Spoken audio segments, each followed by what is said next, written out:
Աշխատել եմ գյուղում եւ եկել եմ Երևան, որպեսզի ատամնա ոչ դառնա, մի փրկե։ Կոլխոզուց էր տալի, չէ՞, ու գնա սովորելու։ Եմ նորից հետ գնանք, այնի ուզաստեղը չկար, ընկերությունները չկար, ստիպած մենք ընդունեցինք այդ տեղը։ Կոշկի արտաբերության տեխնոլոգիայի բաժին էր, որը նոր էր ստեղծվել, առաջի տարին էր ստեղծվել։ Ես կոշիկ հակած չկայի, Շարուխ է անգամ, որ դից կոշիկ գիտե։ Կոշկի մասնագետ դարա, բայց ասեմ, որ սովորեցի, երկրորդ կուրսից դարահարվածա, երրորդ կուրսի գերազանցիկ, մինչև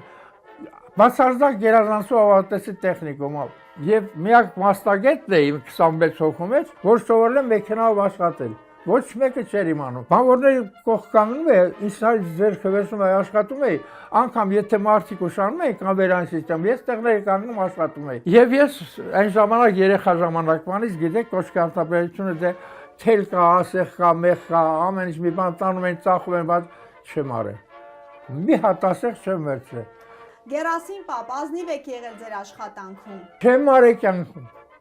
Ատել եմ։ Ասեմ, ախր ինչի սա իմը չի, ուր տանեմ։ Անգամ պահակներն ասել են, Գերասիմ, դու քիչ ես մի բան էլ դու տանում, ասել, դա գողություն է, ես գողություն չեմ կարող։ Ես իմ հոր պատիվը չեմ քչի, ասել, տատնազեուն տղեն գողություն արել։ Իմ հորս պատվի համար չեմ արել, պատկերացնում եք։ Փոշմանել եք, որ չեք արել։ Աջան։ Փոշմանել եք, որ չեք արել։ Չէ, հիմիկ ասել։ Ես չեմ փոշմանում մինչև այսօր։ Եվ ես որպես լավ ուսանող դիպլոմներով պաշտպանոց, ինձ ասեցին դիրեկտորը քեզ կանչում է։ Գնացի ասեցին, որ ասեց Սատինան, ով եք, ով չեք, ով ունեք, եթե մենք պահենք քեզ տեխնիկում, լաբորատորիայի բարի չկարող ես մեխանիզացված լաբորատորիա։ Ասեցին, ինչ դա, ինչ դժվար որ զավորից, բոլոր տեխնիկայի մասնագետ եմ, անգամ սարքել գիտեի մեքենաները։ Եվ դաս կտակ առաջի եւ չորրորդ կուրսերում, եւ լաբորատորիայի բարի չաշխատեք։ Կարող եք ասի հարց չկա։ Հենց այսօր Նամակ գորգած մինիստրությունում հետ կացեցին, նշանակեցին եւ եկա սկսեցի լաբորատոր շատ կար ժամանակում մեխանիզացիա ենթարկեցի։ Մեծ տեղ ունեի, լաբորատորիան փոքրիկ անկյուն էի կտրեց հար, մի հատ մահճակալ էի դրել, այնտեղ էի ապրում, հետ տեխնիկում մեջ էի ապրում։ Դժվարություններ շատ եմ ունեցել։ Ուտելու հացը գրքույկով էր, դժվար էր։ Երևանում մի հատ տրանսպորտ չկա, պատկերացնում եք, տրամվայ էր մի հատ աշխատում Կայրանից,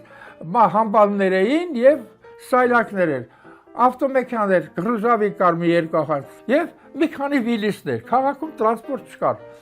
Հա, անգամ եթե Կայարանում գնում ենք մեզ համար ուտել ենք բերում, համբալներն ենք տալիս շարակում են բերում մեր տները, մենք էլ հետները գալիս ենք։ Աբովյանը փողոցը միակ մանգալու տեղն էր, Կարաբալան,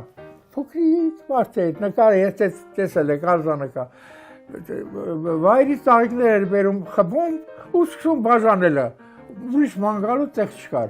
Մանգալու տեղը հիմնականում Աբովյան փողոցից կինո Մոսկվայից մինչև հրապարակից շրջանային, լավագույն դեպքում մինչև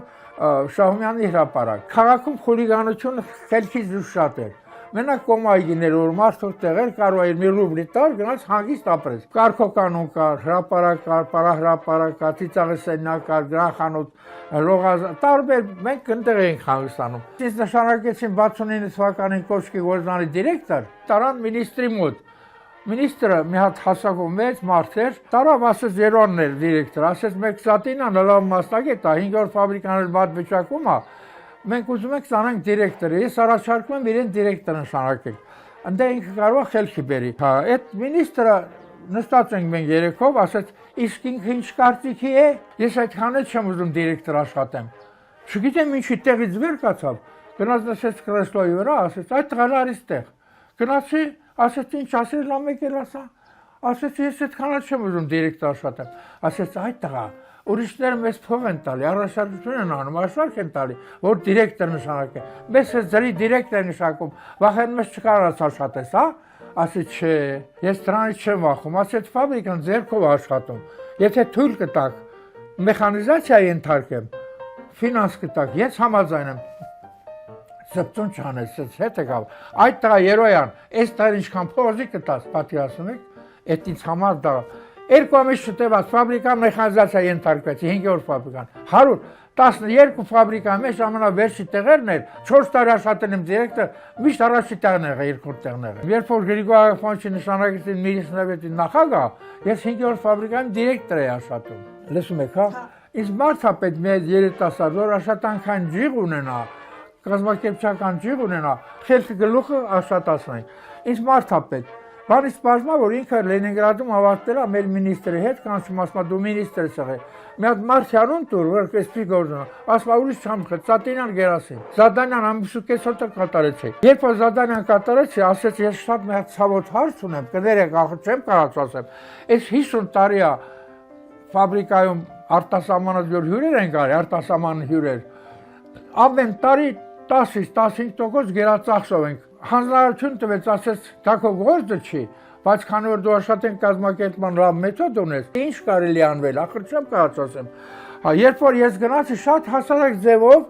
15 օրվա մեջ այդ հարցը լուծեցի։ Ընկեր Ծատինյան, դուք վալշեբնիկ եք, ասեց չէ, ես վալշեբնիկ չեմ, աշխատանք կազմակերպման մասնագետ եմ, 15%-ով աշխատած բացացեց ծմա, մի աշխատավարձ տվեց։ Եվ այդ գործը դրվեց ինձ վրա։ Այն օրվանից մինչև 96 թվականին ես զբաղվել եմ արտասահմանից եկող հյուրերի բոլոր հարցերով մի կոպեկ ավել չենք ծախսել։ 74 թվականից մինչև 96 թվականը աշխարհի մասշտաբով ինչքան վերադաս մարդիկ են եկել Հայաստան, ես եմ ընդունել։ Գիտեք ինչքան նվերներ ունեմ։ Աշխարհի գիտեք քանի մարդու եմ հանդիպել։ Իրանի շահից սկսած, Ինդիրա Գանդից սկսած, Մենամենից խոսած, Շաուշեսկուից սկսած, Գերմանիայի կանցլերից, Լաոսի, Վիետնամի, Անգլիայի պրեմիեր-մինիստրը, Տեչերը, 90 թվականին եմ ընդունել Տեչերին ես անձամբ,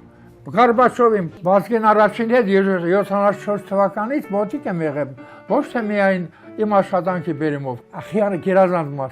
մարդեր մեծատառով, լուրջ, հանգիստ, բարձր տոնով, տղաջան, այո, մարդը պետք է հավատ ունենա, աթեիստ լինի, իր հավատը պետք է ունենա, համոզում էր փիլիսոփայորեն, մարդը եթե հավատ չունենա, մի օր էլ չի կարող ապրի հավատքով առանց։ Պատեհ Տաճարչի իմանալով իմ աշխատանքը, անցյալը, ասեց Գերասիմ Լեոնիդովիչ, քեզ մի հատ հանրահայտություն կտամ, էլի ինչ հուզող հարց է։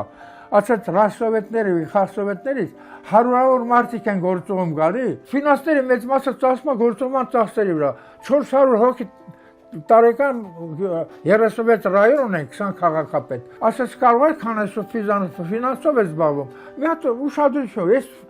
գործողում ինչքան այսքան շատ ծախսեր գնում։ Կարողացել եմ 15 օրում այդ հարցը դզեմ։